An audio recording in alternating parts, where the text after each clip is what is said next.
Haitian soldiers patrol near the Toussaint-Louverture International Airport following a gunfight with armed gangs in the surroundings of the airport, as the government declared a state of emergency amid violence in Port-au-Prince, Haiti, March 4, 2024. Ralph Tady Errol Reuters. More than a year ago, Haiti's government formally requested a multinational force be deployed to help its police restore control of the capital Port-au-Prince, as powerful alliances of heavily armed gangs expanded their influence. The United Nations estimates hundreds of thousands have been displaced and thousands killed in the overall conflict, with widespread reports of rape, torture and ransom kidnappings. Henry first called in October 2022 for a rapid international force to help national police fight gangs which were quickly growing their influence and military arsenals around Port-au-Prince, driving a devastating humanitarian crisis. A year later, the United Nations passed a resolution approving the force and setting out a framework, stipulating the mission would not be unled, though the agency would offer oversight, set up a dedicated trust fund, and receive formal commitments from countries volunteering their support. Countries have been slow to offer support, with some raising doubts over the legitimacy of Henry's unelected government amid widespread protests. Many, both in Haitian communities and abroad, are wary of international interventions after previous UN missions left behind a devastating cholera epidemic and sex abuse scandals, for which reparations were never made.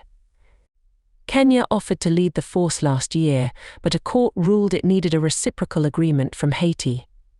Henry traveled to Nairobi to sign this agreement while fighting escalated in his country. He landed in Puerto Rico on Tuesday, after media reports said the Dominican Republic prevented him from entering Haiti from its airspace.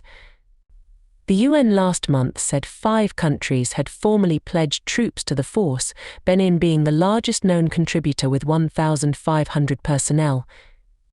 Chad, Bangladesh, and Barbados also made formal pledges, it said, without giving more details, as well as the Bahamas, which had previously said it would send 150 people. Meanwhile, in the Caribbean, Belizean media said the country had pledged 50 soldiers and Antigua and Barbuda's prime minister has pledged an unspecified number of soldiers. Media reported Suriname also would offer personnel. Under the UN's resolution to deploy the force, states must formally notify its Secretary-General. There is no deadline. The widely criticized 200417 UNMINISTER mission to Haiti was given an initial mandate of up to 6,700 troops. Researchers at the International Crisis Group, a Brussels-based NGO, said Kenyan assessments indicated the mission should have up to 5,000 personnel and cost some $240 million per year.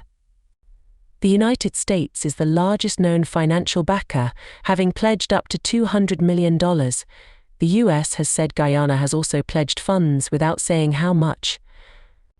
Canada later followed this with a pledge of around $59 million, and France with some $3 million and a further $924,000 for French and Creole language training for the mission. However, as of March 5, a UN spokesperson said only $78 million had been formally pledged and less than $11 million deposited in its dedicated trust fund from Canada and France. No new contributions have been made since the state of emergency. UN Secretary-General Antonio Guterres has repeatedly called for more countries to offer funds and urged more support from French-speaking nations. Both France and the United States were recipients of a debt Haiti paid for more than a century over claims of property, including slaves, lost during the Haitian Revolution. Combined with loans taken to meet payments, a New York Times investigation estimated the debt cost Haiti billions of dollars, crippling development. It is the poorest country in the Western Hemisphere. U.S. Secretary of State Antony Blinken, Brazil's Secretary for Latin America and the Caribbean Gisela Padovan and Deputy Secretary General Amina Mohammed, U.S. Assistant Secretary for Western Hemisphere Affairs Brian A.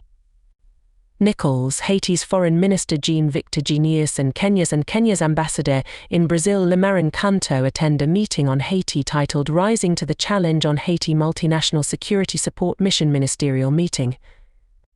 On the sidelines of the G20 ministers meeting in Rio de Janeiro, Brazil, February 22, 2024.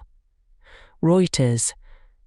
Several dozen more countries have made unspecified commitments of support, notably Spain and nearby Jamaica. The Miami Herald has reported commitments from Mongolia, Guatemala, Italy, Peru, and El Salvador said they had offered a study mission to share technical expertise learned from the Central American country's security crackdown. It was unclear whether this mission took place.